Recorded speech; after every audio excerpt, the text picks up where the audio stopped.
বিসমিল্লাহির রহমানির রহিম। এটি ওয়ালটন ব্র্যান্ডের রিভারাইন সিরিজের ইনভার্টার এসি। কাস্টমার কমপ্লেন দিয়েছিল সার্ভিসিংয়ের জন্য। সর্বপ্রথম আমরা এই সিরিজ চালিয়ে চেক করে নিচ্ছি। এসির কুলিং কয়েলে ময়লা জমার কারণে পারফেক্ট যে বাতাস সেটি বের হচ্ছে না।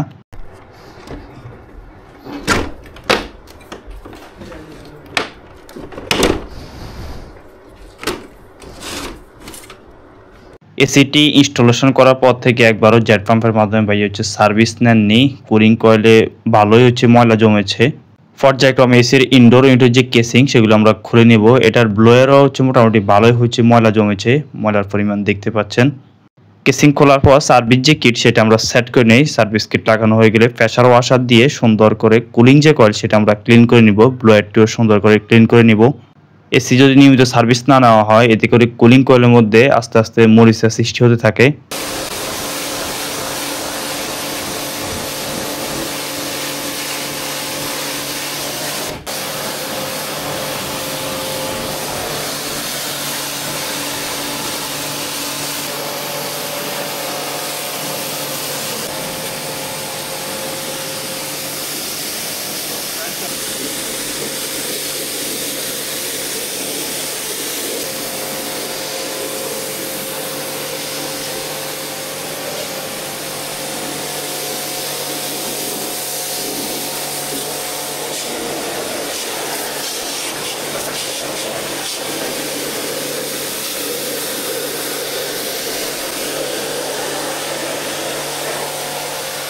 দীর্ঘদিন যাবৎ এসিটি পারফেক্টভাবে সার্ভিসিং না নেওয়ার কারণে এটার কুলিং কয়েলের উপর বিভিন্ন স্থানে মরিচার সৃষ্টি হয়েছে। যারা আগে এসিটি সার্ভিসিং করতো নর্মাল যে সার্ভিস সেটা করে চলে যেত, কুলিং কয়েলের যে কন্ডিশন দেখতে পাচ্ছেন বিভিন্ন স্থানে মরিচা পড়ে গিয়েছে।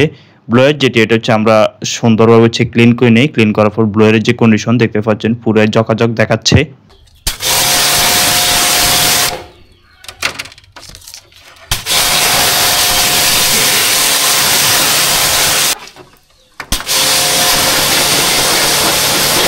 এখানে আউটডোর যে কন্ডিশন দেখেন, আউটডোর মোটামুটি ময়লা তো আছেই, তবে সার্ভিস পাইপের যে কন্ডিশন ইনসুলেশন একবারে ড্যামেজ হয়ে গিয়েছে। এই ডিসচার্জ আর সাকশন আর কমিউনিকেশন যে কেবল এটা আলাদা, ইনসুলেশন একবার আলাদা হয়ে নিচে। সার্ভিস পাইপের যে কন্ডিশন দেখতে পাচ্ছে সর্বপ্রথম আউটডোর যে ইউনিট সেটা আমরা সুন্দরভাবে ক্লিন করে নিব। অতঃপর ইনসুলেশন সেগুলো খুলে নিব, পুরাতন যে ইনসুলেশন। অতঃপর নতুন যে ইনসুলেশন সেটা সেট করে নিব। অতঃপর সুন্দর করে র্যাপিং ট্যাপ দিয়ে আমরা এটাকে ফিল আপ করে দিব। আর এখানে ড্রেন যে পাইপ এটা আমরা সুন্দর করে নিচে নামিয়ে দিব এক পাশে।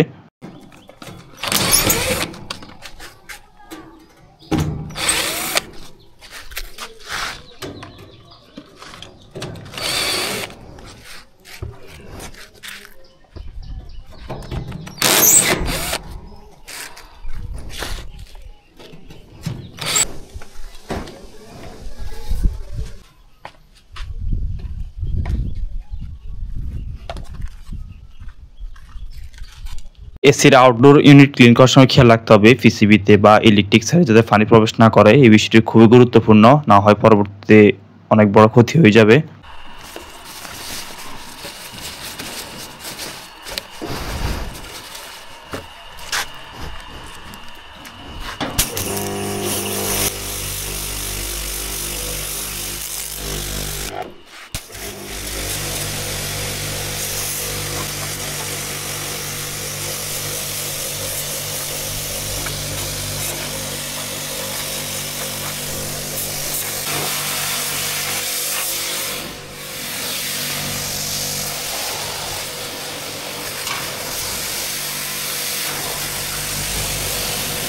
সার্ভিস পাইপের উপর আমরা সুন্দর করে ইনসুলেশন যেটা সেটা লাগিয়ে নেই। এরপর র্যাপিং যে ট্যাপ সেটা সুন্দরভাবে লাগিয়ে নেওয়ার পরে এটার যে কন্ডিশন, এসির ইনডোর আউটডোর পাইপ কানেকশন যে হোল ছিল এটি বন্ধ করা ছিল না, এটি সুন্দর করে আমরা বন্ধ করে দেই। আর এখানে সুন্দর করে ইনসুলেশন যেটা পরিবর্তন করে দেই। এক্সট্রা হোস পাইপ অ্যাড করে ড্রেন যে পাইপ এটা আমরা সুন্দর করে ফাঁস দিয়ে ভাইয়া আমাদেরকে বলেছিল নিচে নামিয়ে দেওয়ার জন্য। সার্ভিস পাইপের উপর যদি ইনসুলেশন না থাকে এতে করে একসময় ঘর্ষণের ফলে সার্ভিস পাইপের যে থিকনেস সেটা কমে যাবে এবং রেফ্রিজারেন্ট লিক হওয়ার সম্ভাবনা থাকে। ফাইনালি আমরা ভিতরে গিয়ে এসিটি চালিয়ে এটার কুলিং যে পারফরম্যান্স সেটি আমরা টেস্ট করে নিচ্ছি। সার্ভিসিংয়ের পর এটার এয়ার যে ফ্লো পারফেক্ট দিচ্ছে, কুলিং যেটি পারফেক্টলি কুলিং হচ্ছে। এসির গ্যাস যে প্রেশার সেটা ভাইয়া আমাদেরকে চেক করতে বলেছিল। গ্যাস প্রেশার আমরা মেপে দেখি হালকা কিছু কম ছিল, তো ভাইয়াকে আমরা বলি এই অবস্থায় ব্যবহার করার জন্য, কোনো সমস্যা নেই।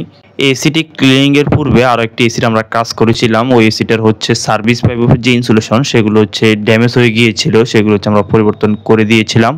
সর্বপ্রথম পুরাতন যে ইনসুলেশন সেগুলো খুলে নেই, অথবা নতুন যে ইনসুলেশন সেগুলো আমরা সেট করে নেই এবং সুন্দর করে র্যাফিন যে ট্যাপ সেটা হচ্ছে লাগিয়ে দেই। সার্ভিস পাইপের যে কন্ডিশন দেখতে পাচ্ছেন। এই ছিল আমাদের আজকের ভিডিও। দেখা হবে নতুন কোনো ভিডিওতে। ভালো থাকবেন। আল্লাহ হাফেজ।